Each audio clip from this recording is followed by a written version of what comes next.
झेप मराठी, आरसा महाराष्ट्राचा. धुळे तालुक्यातील बोरकुंड येथे शिवजयंतीच्या पार्श्वभूमीवर छत्रपती शिवरायांच्या पूर्णाकृती पुतळ्याचे अनावरण करण्यात आले. राज्याचे अन्न व नागरी पुरवठा मंत्री छगन भुजबळ यांच्या हस्ते हे अनावरण झाले. यावेळी शालेय शिक्षण मंत्री दादा भुसे, जिल्ह्याचे पालकमंत्री जयकुमार रावल यांची प्रमुख उपस्थिती होती.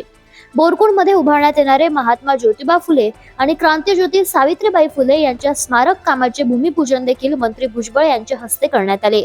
छत्रपती शिवरायांचा इतिहास सांगत हा इतिहास पुढच्या पिढीपर्यंत पोहोचला पाहिजे असे मत भुजबळ यांनी व्यक्त केले. देशामध्ये होऊन गेले काही हजार,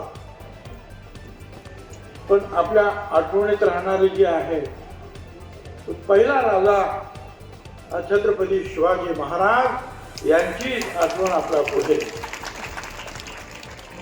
हिंदवी स्वराज्याची कल्पना मनात मांडायची.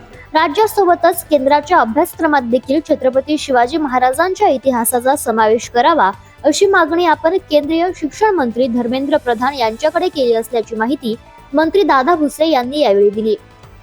आणि म्हणून येणाऱ्या काळामध्ये आपल्या सर्वांच्या माहितीकरता मला अतिशय नम्रतेने सांगायचं आहे की आपल्या मराठी शिक्षणामध्ये तर छत्रपती शिवाजी महाराजांचा इतिहास सविस्तर आहेच, परंतु छत्रपती शिवाजी महाराजांचा इतिहास हा देशव्यापी शिकवला गेला पाहिजे अशा प्रकारची विनंती आपण केंद्रीय शिक्षण मंत्री महोदय आदरणीय धर्मेंद्र प्रधान साहेबांना केलेली. बोरकुंड गावचे लोकनियुक्त सरपंच बाळासाहेब भदाने यांनी या संपूर्ण कार्यक्रमाचे आयोजन केले होते. त्यांच्या पुढाकाराने बोरकुंड विकासाच्या दिशेने झेपावते आहे. अशाच वेगळ्या आणि ताज्या बातम्यांसाठी पाहत रहा झेप मराठी, आरसा महाराष्ट्राचा. संपादक प्राध्यापक अनिल चव्हाण, धुळे.